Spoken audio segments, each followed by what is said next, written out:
Are we there? David, how you doing? I'm good. I couldn't. Hey, I was technologically stupid for a minute there. I figured it was probably our fault. So It you know, could have been. I'm not taking total responsibility for anything in my I, life. I Hey, wouldn't either. I'm here with my co-host Dean. How you doing, Dean. David? Good. How you doing, Dean? Doing great. Good. How's your day been so far? It's good. Had a couple of cups of coffee. I can make words. Nice. That's great. Yes, I walk the neighbor's dog, which is what I do. So it's cool. How you guys doing? Where are you at? Where are you located? We're in the Midwest. We're in Omaha. Oh, cool. Yeah, And, we're out here in the Midwest. So, are you in California? I'm in an undisclosed location on the Oregon coast. Oh, Wow. okay. Top It's secret. undisclosed, top secret, where we're having a one of the local movie theaters here, the Lincoln or the Bijou Theater in Lincoln City, Oregon, is going to be running Pig starting on Friday, and Oh, really? so I'm going to be there in person doing a talk back thing, and I talked the folks at Neon to send me some T-shirts and stuff to give away. So that's cool.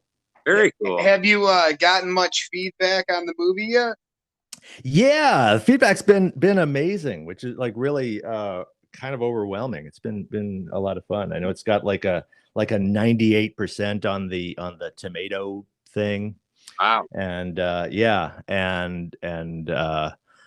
so a lot of people talking about my scene, which is super nice. And sometimes people actually mention me and say nice things, and nobody nobody yet has said, "What the hell is he doing?" So That's always that's good. nice. Yeah, it's it's an interesting thing because I'm getting, I think, more people looking at this and talking about it than I ever have in my life for anything. I've done like leads in movies that nobody cared about. And so this is nice. This is interesting. So Yeah, no, I watched there's a clip, with you and Nicolas Cage there, and the restaurant scene, I believe it is. yeah, it's and that's not even all of it. That's about like a 4-minute clip out of an 8-minute scene. So it's fun, and it's, I think of all the things that I've done, I kind of enjoy it the most, or maybe that's just right now, but like I've done a bunch of things, and sometimes I really enjoy doing them, and then I see what I did and I go, oh, okay. And other things that I've thought this is going to be great, and they cut it out or down or something. So you never know. And happily with this, like the day after we shot it, I got a lovely email from the director saying that he thought it went really well, and that he said that Nick Cage couldn't stop raving about my performance, which was like, Awesome. wow, Yeah. pretty cool. Yeah. So so it's been fun and surreal, and yeah. So, is he as serious as he seems on set? That was I've told people that my research for doing this part consisted of literally Googling what is it like to work with Nicolas Cage, because you figure, I mean, his performances go so varied. I mean, he does. I don't know that he's done anything quite like this before. This super low key thing that he does in this, but he also does things that are really kind of out there and loud and really and I saw one of those. Is it Vanity Fair that does it? Those where an actor sits down and talks about their most prominent things for like half an hour, and I watched him talk about his work and his choices, and I really gained kind of a new respect for him, because what I learned is that that he takes his work really seriously, and he's very earnest about all the choices that he makes. And so I still didn't have any idea what it was going to be, me coming in with what I was planning to do, and how is that going to fly, with him. I mean, I said my sort of nightmare scenario is like imagining that this is like Robert De Niro or something, and we run through the scene and we rehearse it, and he turns to the director and goes, "Is that what he's going to fucking do?" And and then feeling really intimidated and like going, "Oh no, no, I'm not gonna, no, of course not." But Nick was so great, because we sat down and we ran the scene, and then that was when I found out how he was doing it. It was super, super low key, and but what he's doing to my character, he's just totally just taking him apart with just looking at him and just asking him simple questions and just being really quiet, and forcing him to reconsider every life choice he's ever made. And it was great. We just got to play, it was really fun, and really just like where any little changes that I made affected what he did and how he would say the next line. He would say something maybe a little differently, and I would pick up on that. It was really nice. It was a really good experience, So where did you shoot that at? We shot that in Portland, Oregon. That's okay. Where the bulk of it was shot. It was shot there and up in Hood River, which is not far from Oregon, but that's where all the foresty stuff was. Yeah, Oregon, that's where the story takes place, correct? Yeah, exactly. Yeah. Okay, yeah. Very cool.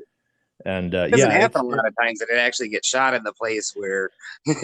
That's true. Yeah, I mean, and sometimes cities pretend to be other cities, but this was a real low budget movie, and they only had about, I think, 3 weeks to shoot it, and so the only people who were not like all the actors are from Portland except for the top three, except for Nicholas and Alex Wolff and Adam Arkin, but all the rest of us were sort of Portland local. So nice. Yeah. Did that help you guys get the roles? Well, yeah, it's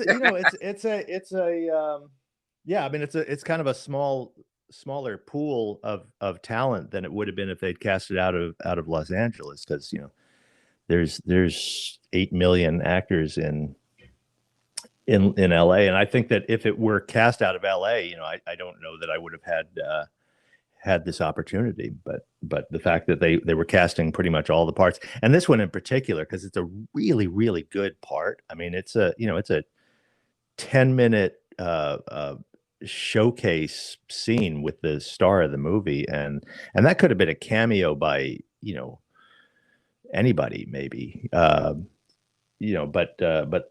I was super fortunate that it was me. So, and that he liked all the ideas that I brought to it. So so everybody was happy. I was happy. Everybody happy. So you have been in the acting business for a long time. Yes. You've had some great opportunities to be in film, TV shows.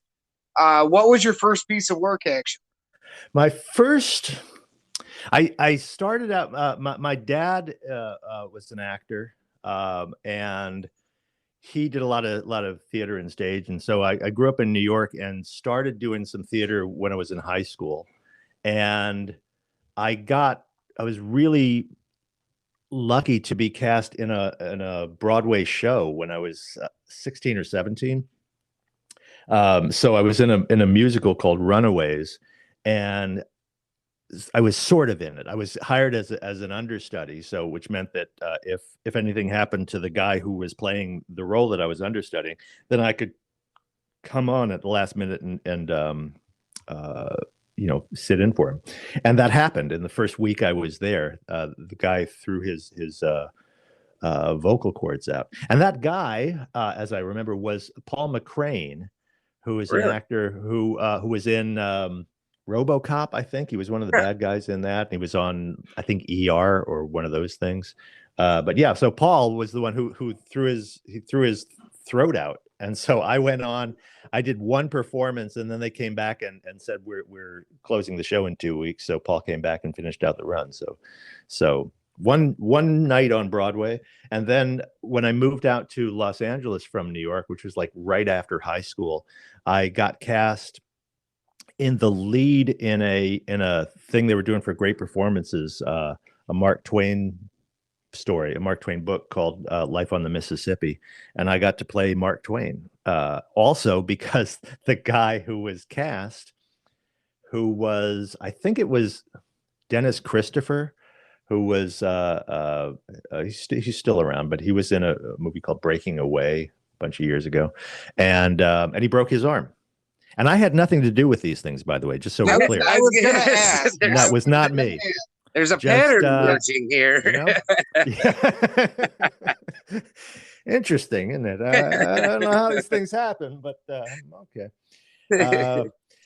See, I know a guy. That's it. It's not me. I don't do it. But yeah. So then I got the lead in this movie as my literally right out the gate. First thing, I was in like every shot of it, and it's I think it's available on Amazon. I think it's a free download there. But I like that movie a lot, but it didn't get a lot of attention, but it was just lovely. I really enjoyed working on that, and and then the other thing I was in Spring Break, which was that's an awesome movie. Yeah, from the 80s. Yes. And that was one where I had basically I had the lead in that, and that was one that, like, at the time I was thinking, yeah, man, I got the lead in the movie, this is gonna be great, my career is gonna take off now, and like nothing really happened from it. So as it turns out, over the years, it has a small but intense fan. Oh, it's a cult movie. It's a cult classic now. I get people just telling me all the time how they were the first time they watched it when they were 13, and Dad let them watch it on stuff. And I was like, so I feel like I've somehow affected people's choices of going to college, and that's why. And like, kids, don't do that. Don't follow my stuff. Plus, I didn't go to college, so it's totally a fabrication. There's no reality to it at all. So they don't really make kind of comedies anymore, or they're getting far and few in between. It's true. Is it just the PC culture, do you think? Or I don't think it's that. I think because every once in a while people do make them. I think what it is it's an international thing. Movies like that don't translate real well into other languages. Because comedy tends to be a lot about the words that are spoken, unless it's like really slapstick stuff. But and so it's hard to make movies that are going to play in all of the international markets. In the Asian market and Europe, which has been a really big thing over the last few years. You've heard about, like, with Marvel and Disney and stuff like that, like literally changing scripts and things so that they know that these will be approved and be able to play it anywhere. And exactly, yeah. And so obviously a whole lot of money goes into making stuff like that, because they cost nearly $1 billion, and then they can make billions of dollars. So the people who are investing in things tend to want to make things that they know are going to make money instead of hope that they might make money. So the whole time you guys were filming that, did you do a lot of partying? No, I did a lot of there were some of the guys in the cast did, but I because I had to say all the words. You go on things like that. It's a sort of a closed sort of bubble of stuff, but mostly I was there learning words and working all day. So there was not for me a whole lot of partying. There was some, make no mistake, but yeah, it wasn't me that was doing it, really. So Yeah, no, I love that movie. It would have been real hard for me not to party with all. Just where did you guys shoot that at? We actually shot it in Fort Lauderdale, where it said we shot it in the summer of 1982, and it was just before, because it was a huge thing in Fort Lauderdale, the spring break thing that happened every year, and now all the students would just come in and just take over the town, and then I think in 1983, probably because of the movie, they got a new mayor who kind of came in with the promise of he was going to clean this town up, and then he basically shut down spring break. So spring break never really happened in Fort Lauderdale anymore.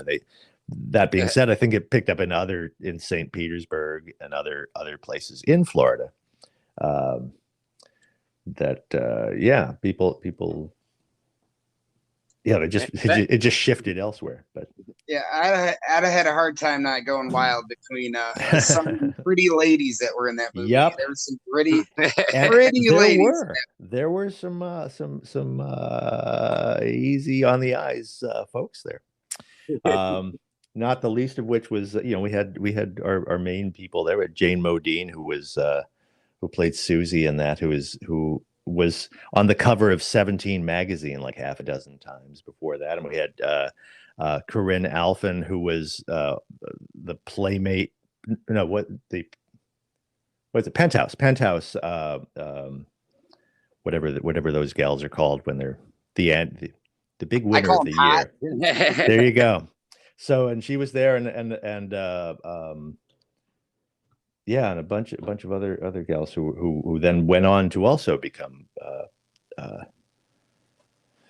Penthouse pets and stuff. So, yeah. Did Penthouse ever call you after that? No, not after that. No. That was not my. No, I was. That was just not my particular.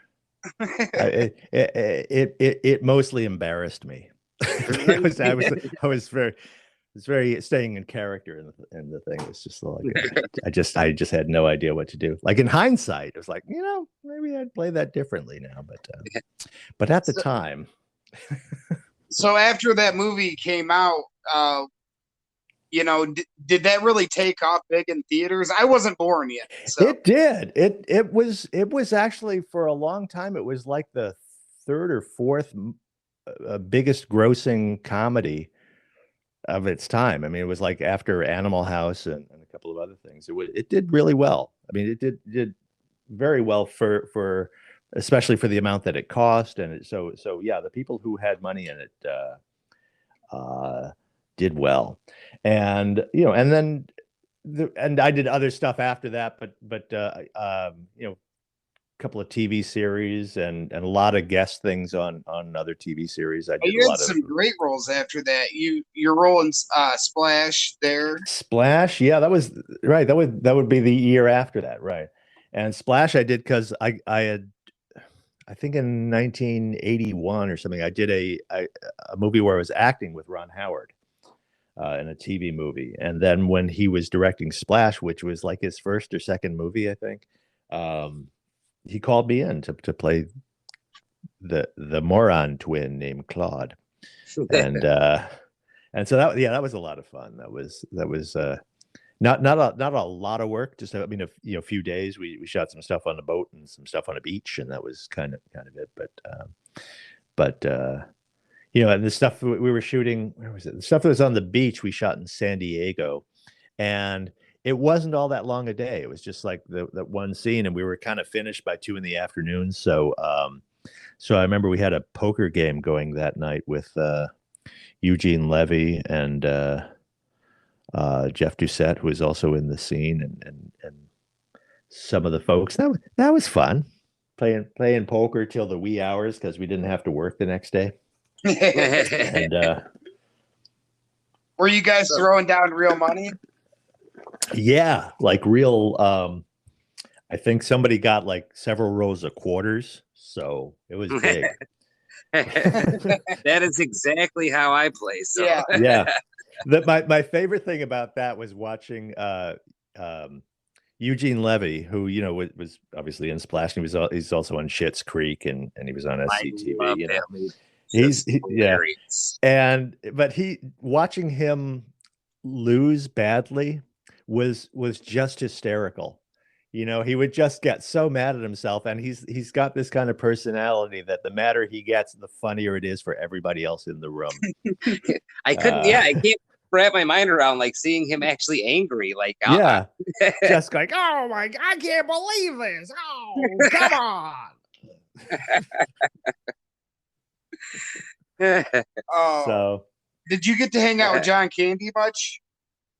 No, there was a day, I think I was doing a costume fitting, so I showed up on the set, and they were shooting the stuff in the laboratory, where which was a fairly big set, and there were but I remember him being there, and so I kind of barely met him and Daryl Hannah then, but that was just that once. But for everything I hear about him, everybody's crush from the 80s. Yeah, pretty much. It's not easy to have a conversation with me where you mention some actor and I don't go, oh no, I worked with him, and because at this point people just go, yeah, of course you did. So yeah, well, that's like your first few years in the films that you're credited with. Some of the cast on them, these are people that went on to be just massive stars, Oh yeah.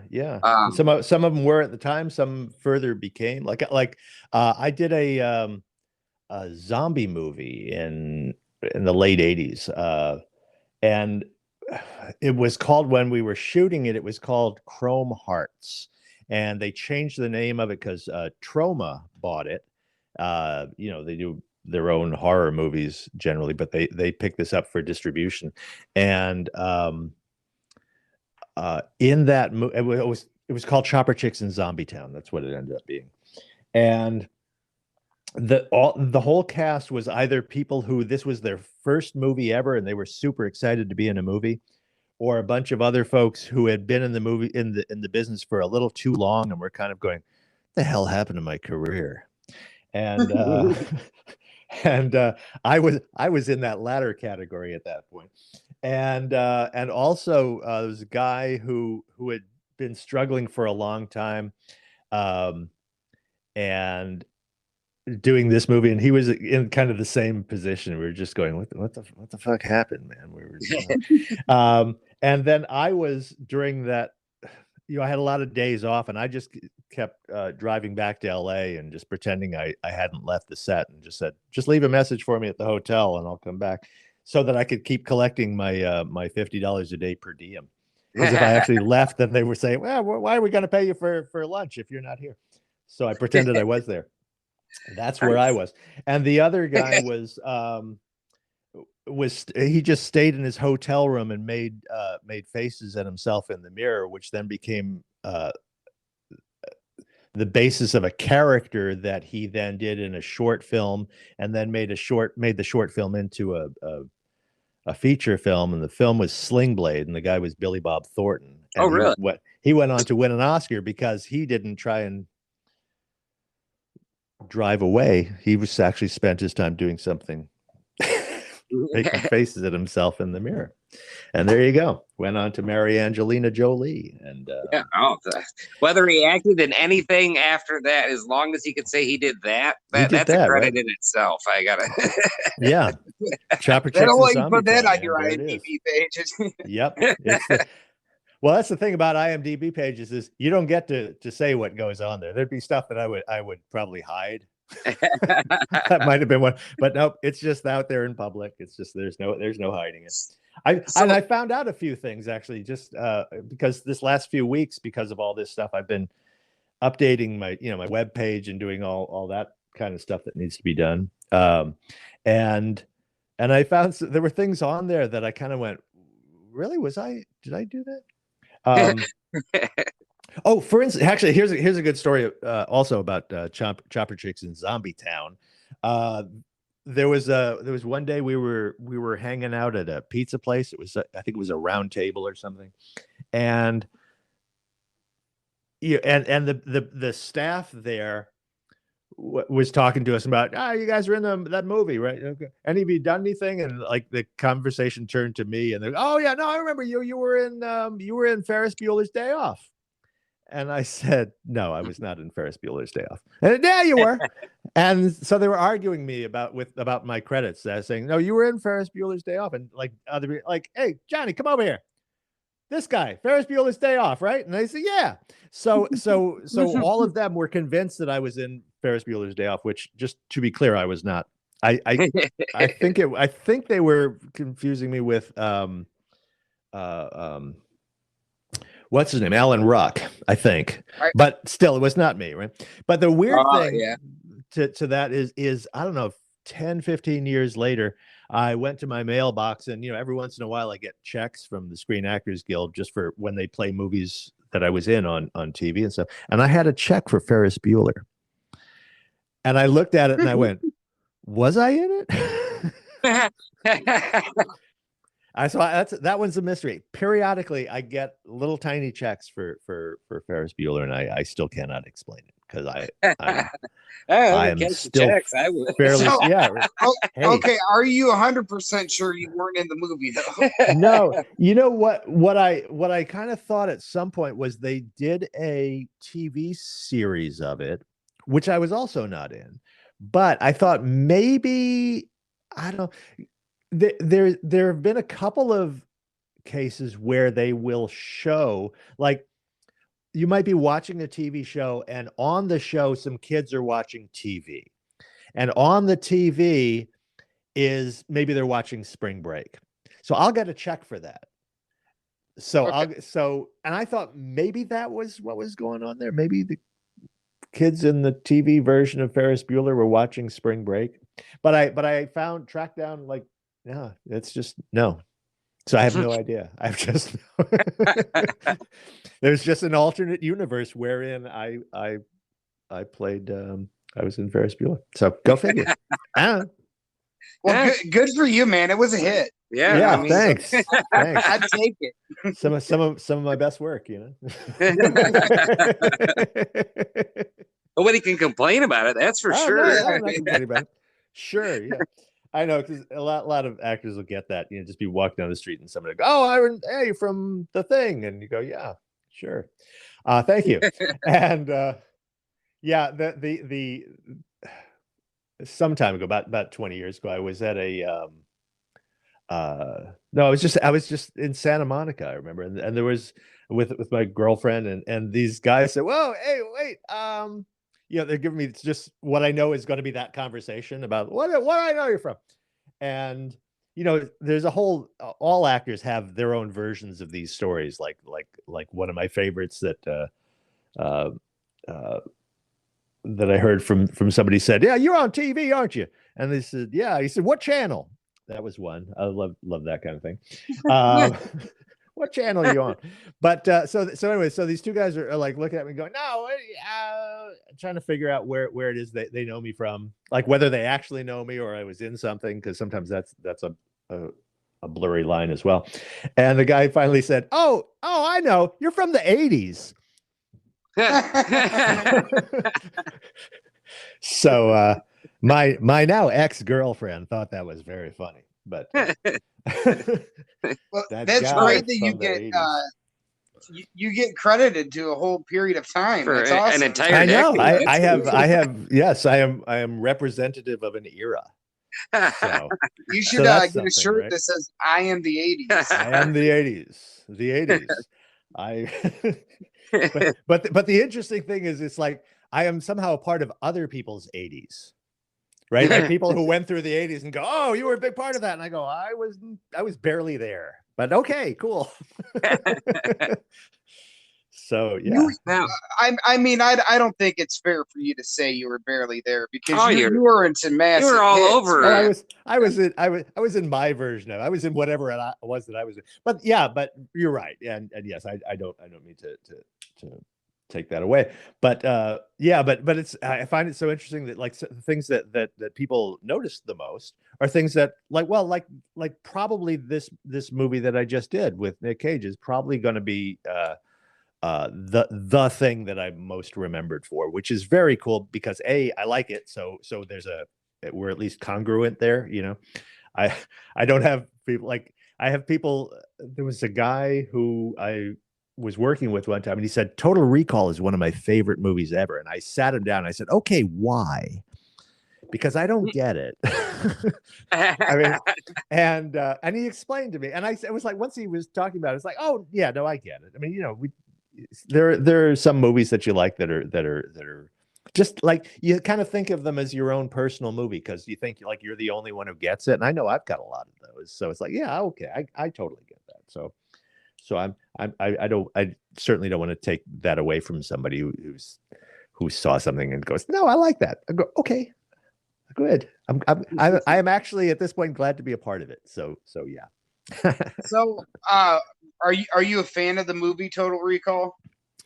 You know what, there was on the 30th anniversary, or no, the 25th anniversary, which was I guess would have been around 2005.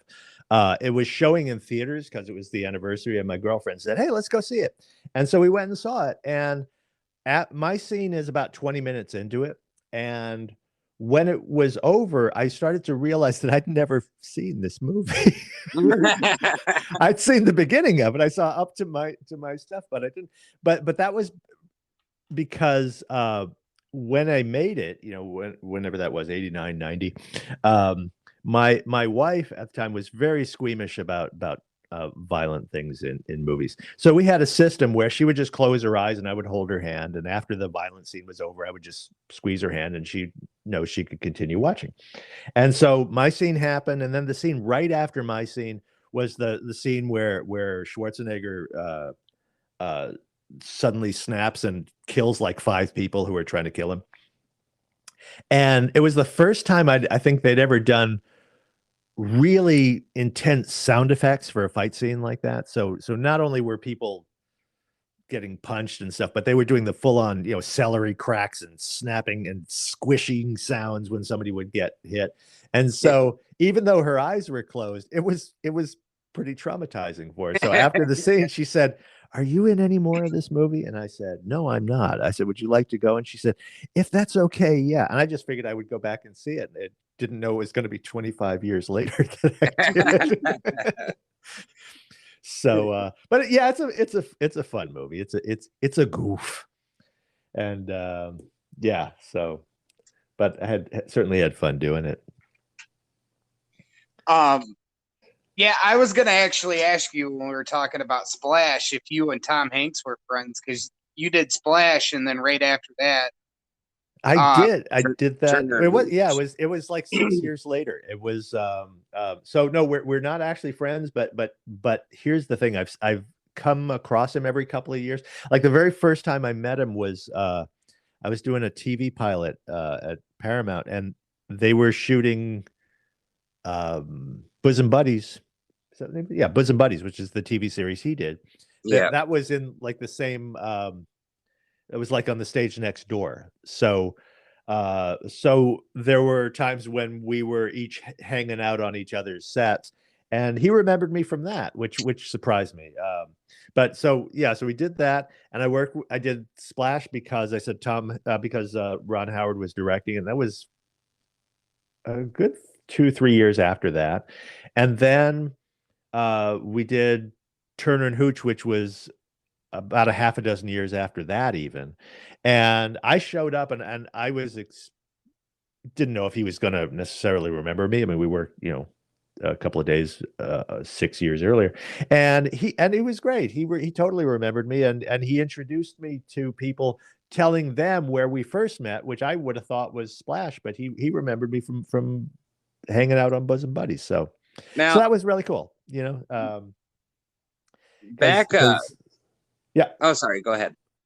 No, that's about what I had. Oh, when I did actually ran into him again many years later, I was doing a commercial, and they were shooting Apollo 13 on a stage there. And so I managed to get in there, and he and who was it? Bill Paxton and Kevin Bacon. I think they were in the little space capsule there. Yeah. And he was great. He remembered me then too. And he said, "Hey, you should go off to the control room, go see Ron." And so that was neat. So how is Ron Howard working with? He's great. I love him. He was he's just seems like an incredibly nice guy, but he is a very nice guy, and he's real enthusiastic, and just loves what he does. If you get a chance, that whole masterclass series, he did one on filmmaking, and it's really excellent. He's just great. He's really passionate about what he does and teaching it, and he's a good chap. He's one of the good ones for sure. Now, how did you two first meet each other? We were in a TV movie. We were in a movie that takes place in, it's either Wisconsin or Michigan. I want to say Michigan. It was based on a true story that happened in the 70s, where some cattle food got mixed up with some rat poison or something, and started poisoning the cows and giving them getting really bad deformities and things, and they ultimately had to kill most of the cows in Michigan. Yeah, it was Michigan. And yeah, it was an intense thing. So he played a farmer, and I played his farmhand. So yeah, that was a good 3 or 4 weeks of hanging out and being a cow guy. And is that Bitter Harvest? That's Bitter Harvest. Yes, it is. That's right. Okay. That's right. And here's an interesting 40 years later awareness I had. My wife and I, in the summer of 2019, were in Michigan for the summer, and we drove back from where we were. We were on the near Traverse City, and we rented a car and drove back to Oregon. So we went across the top of the country there, and when we were driving through Michigan, I started to be aware that I had not seen any cows, like, at all. And so we started joking about that, like, what happened to all the cows, man? All the cows are gone. And then the further we went, and it's a good, it was a good 8-hour drive at least from where we were to get out of Michigan, because we went across the Upper Peninsula there. Yeah. And there were no cows. I mean, literally no cow. We did not see a single cow until we finally did. And then it was like, okay, there's a cow. But we had already crossed the border into Wisconsin. Oh, really? So there was still, I have not seen on a however long that was 2-day drive, did not see a single cow in Michigan. And then that got me thinking, and I went, that movie that I did, Bitter Harvest, where did that take place? It took place in Michigan. So I think that it's like from the 70s. I never heard anybody really talk about it, but yeah, that's pretty coincidental, I think. Danny and I actually grew up about an hour and a half south of Traverse City. Oh, really? Yep. Yeah, we were in Traverse City. Where were we? We were in Glen Lake, that area there. Just so it was in Traverse County, but yeah, Traverse City was the closest city there. Nice area there. I love the Traverse City area, and very blue water. Yeah, that's one thing that Michigan is good for, is the lakes, for sure. The lakes. Michigan is good for the water around it. Yeah, don't drink it. Yeah, it looks nice, but you don't know. Yeah, I mean, don't go to Flint and order the tap water. You don't want to get that shit on you. No.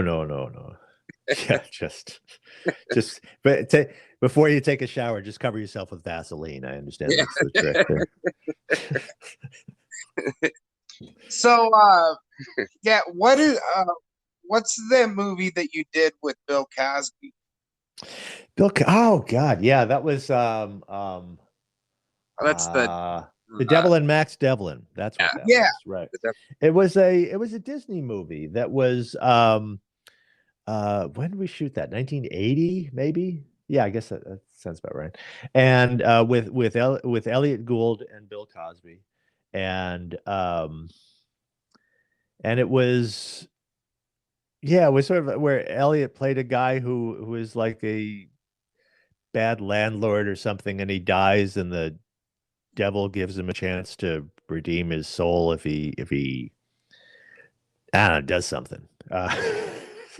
So I was one of the somethings that he had to.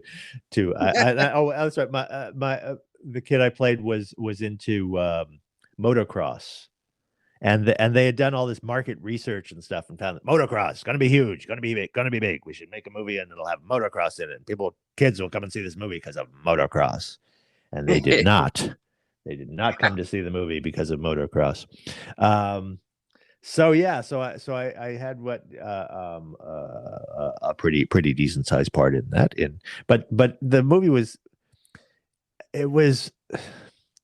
in that weird in between time at Disney where they weren't sure what they were trying to do, and they were afraid that anything they did was going to be that Disney was going to come out of his grave or be unfrozen or whatever they thought was happening, and he was going to come back and say, "You can't do that." So the script at first was pretty interesting and a bit of a change for what they were doing, and it had some dark humor in it. And the closer we got to shooting, the more they took all the dark humor out of it and kind of just sanded it all down. So it was very not interesting by the time we shot it. But I had it was the first time I ever had a stunt guy, like a designated stunt guy who did my motocross for me. And he was a Canadian guy who was like the 5-time world champion motocross guy. And like the first stunt that he did, he broke his collarbone. and he got replaced with another stunt guy. Yeah, really. Sure. And I went through, I swear, 3 or 4 stunt guys because they just kept killing themselves. They were just flying off of bikes and hurting themselves. So that by the 4th guy, they were all, I mean, at that time I was, 6'1" and maybe all of 130 pounds or something. I don't know. And so the first guy was almost as tall as me and maybe 160 pounds. And by the end of it, they had a guy who was like, I don't know, 5'10" and a good 190 pounds. There's just no way in hell that's me on the bike. Like you see a shot like me putting on the helmet, and then the next thing, this very large guy riding away. So did you ever have any desire to try motocross after watching? Not after that. Nope. I had the opportunity to buy the bike if I wanted it, and I was like, I just watched like 4 guys get killed doing no, this does not seem like a good idea. Well, and also just the other side of that is only a couple of years prior to that, I'd been in a really bad bicycle accident in New York City, that knocked me out for like 8 days. I mean, really, I was not. I was gone to the world for over a week. So the idea of like putting myself in a position to do that again was like, yeah, I don't think so. I'll let somebody else do that stuff. So but yeah, actually, that was one of the movies that I was kind of referencing when I was asking earlier if the first couple credits you have is that Devil and Max Devlin with Bill Cosby. Then we're with Tom Hanks. Isn't Denzel in St. Elsewhere? He was a regular on the show, but I did not work with him on that. He could have been. Actually, did you ever have any inkling back then when you were working with any of these people, like oh my God, this guy's going to be a friggin' star? Like, well, most of I didn't. I never had that, and a lot of them did. No, I was more the other way. Was looking at the big freaking stars that I was working with, who are many of them are older and did not are not around anymore. But like I got to work with Robert Preston, who was in The Music Man, which was awesome. And and Brett Maverick, where I worked with James Garner, who was at the time a huge star. And I did an episode of Murder, She Wrote that had a whole bunch of people in it who were really big stars at some point before that. And I played the sort of local deputy sheriff. They were all like in the Poconos or something. We were supposed to be up in the mountains. And one of the guys who had a smaller part in that was George Clooney. And Really? so Clooney was actually in that thing, and we had a couple of small scenes. And most of the scenes that I was in, there were 10 people in, unless I was doing specific things like with Angela Lansbury, another huge star who I just loved, and she was so sweet and so that show was one of those things where every week there were special guest stars, and there were all these people, and she was a lovely host. She was always she let people shine, and she was always very gracious and lovely, and which is not always the case. Here's an example of the other side of that. I did an episode of a show called Amanda's by the Sea, and that was basically an Americanized attempt at doing Faulty Towers, with John Cleese, which is like one of the funniest English shows ever. And this was not a good attempt. I mean, everybody tried real hard, and it was with B. Arthur was playing the role that John Cleese made famous. She was basically playing Basil Fawlty. And she was not happy doing that. You could tell. I suspect she was. I don't know this, but had the characteristics of somebody who was going off and doing a lot of drinking between scenes. I don't know that's true, but that was my assessment as a 24-year-old, whatever I was.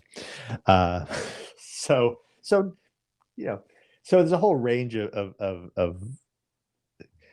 people that I've worked with, and so, and some of them were great fun to work with, and I got to do a scene once with Peter Falk and Alan Arkin, where we were basically improvising for a day, and that was awesome. And they cut the scene out of the movie, but it was great fun playing with them, So yeah, I have a lot of fun memories of working with.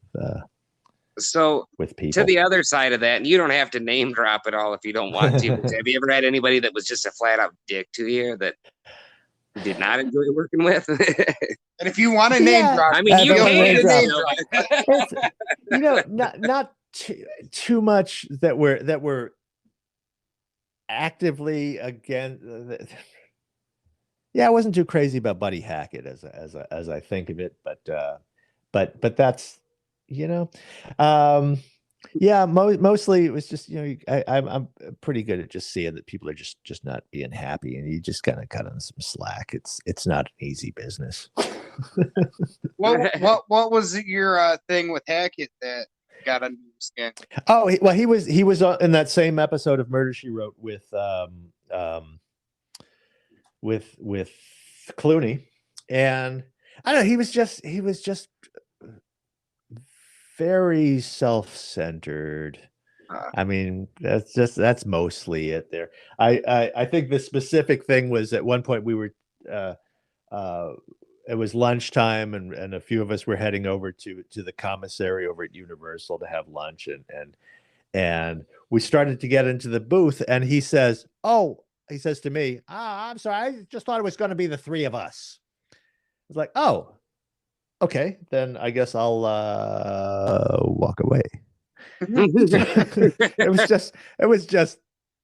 was kind of rude. It was but I talked to a bunch of years later. I met his daughter. I've met most of his family in weird ways, but I mentioned that to his daughter, and he went, and she said, "Oh no, that was him being polite. No, that was wow.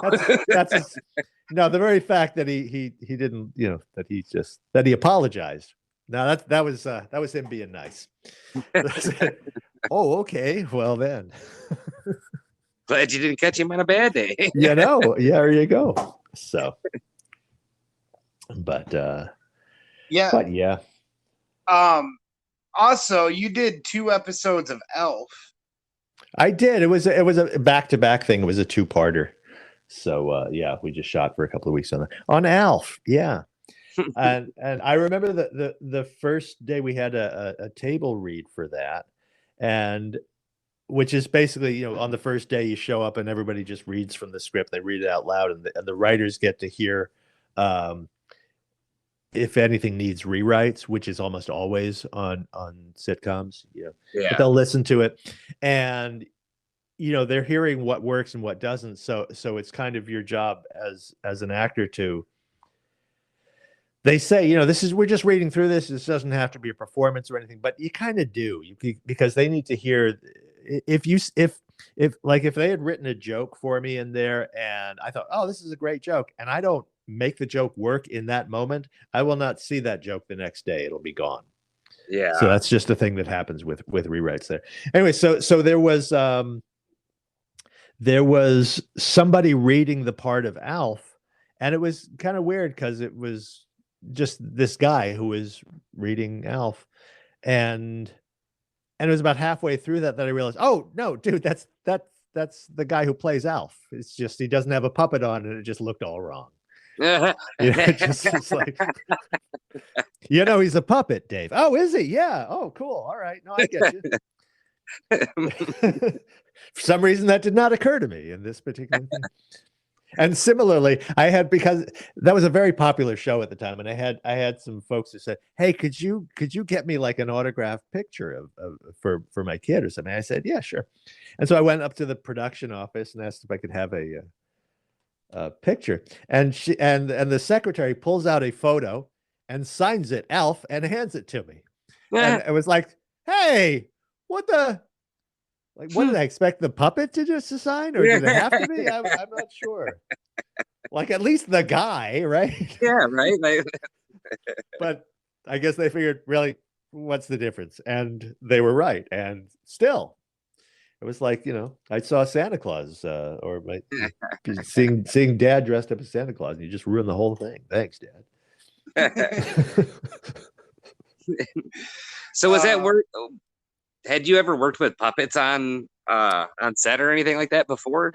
I grew up working with puppets because my mother is actually a puppeteer and was a puppet master for a company in New York. So yeah, our house was always filled with puppets, and to this day, if I see anything that could potentially be a puppet in my hands, it becomes a puppet in my hands. Much too. In fact, I've been doing something interesting, which is going to be released soon. We've got a short film that I'm basically using the Apple, what do they call them, emojis. We shot it with that. It was a friend called. And he said, "Hey, I've got a short film that I'm doing as just an intro to another piece," and he said, I thought you would be." I thought of you to do it, and I said, "Well, I'm in Oregon, right? I'm not in LA, so tell me about what it is." And he sent me the script. It was really funny, and it was basically a Zoom call where nobody can remember their passwords. That's kind of the short thing, and so I said, let me try something and get it back to you. So I sent him. Basically, I did sort of a proof of concept thing where I used the faces on the iPhone as the different characters. So I'm doing all the different characters, but I've been calling it like puppetry of the face, because that's kind of what it is. It's like you're working these characters, but actually using your own face to do stuff, and you can do some really interesting things with them, I think. So that's something that I'll be doing more of. It's weird and it's funny, and like I've got. Sounds like it'd be pretty neat though.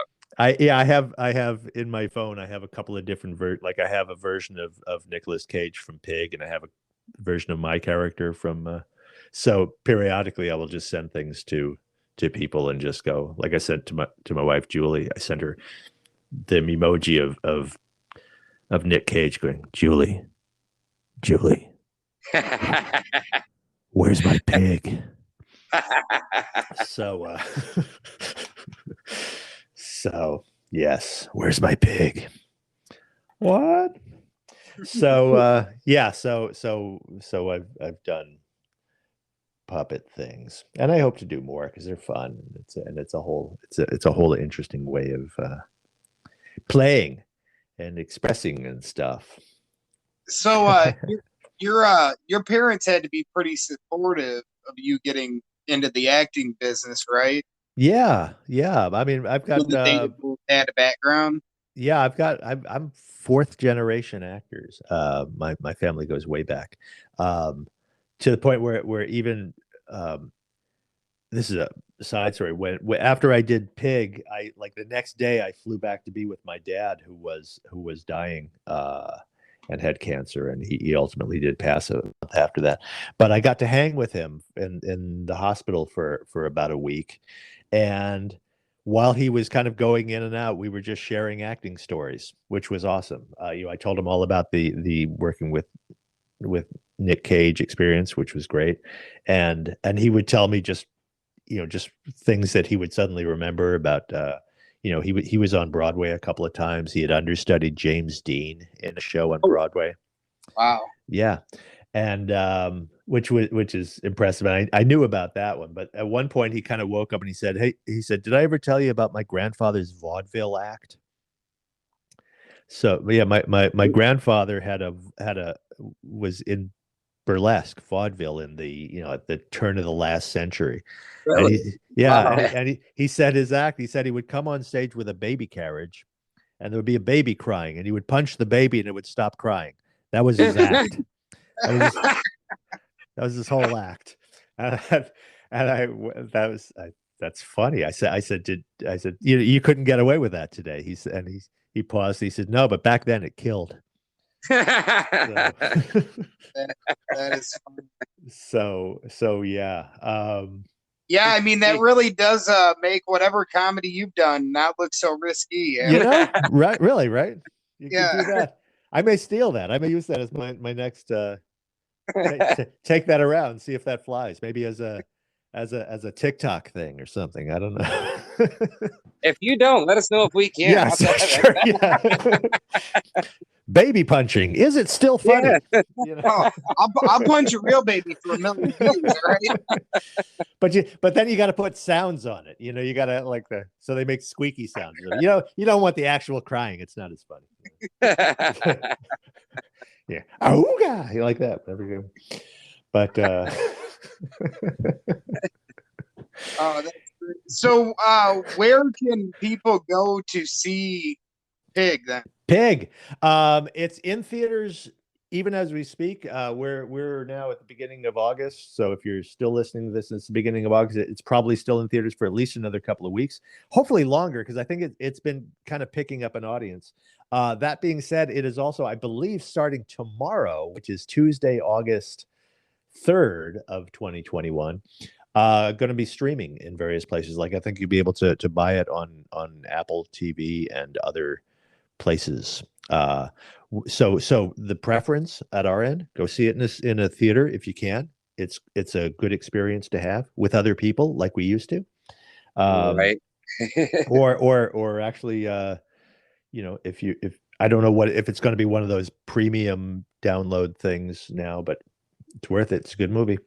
Or just wait until it's free and just wait it out. Don't be doing the downloading bootleg copies. Just have patience. You can either pay for it or just wait a couple of weeks. It'll be okay. You'll get by. Yeah. Don't pirate stuff. Don't do that. Yeah, don't be a pirate. Don't do that, because this is where we get money from and stuff. Right. Me and Scarlett Now, Johansson. was there a fear? Was there a fear that you guys weren't going to be able to put this in theater due to COVID? Well, it wasn't. We shot it a year and a half ago. You know, we shot it in September of 2019, and it was, okay. and then in like in March of, oh, sometime not long after that, it got picked up by Neon, and Neon has been great.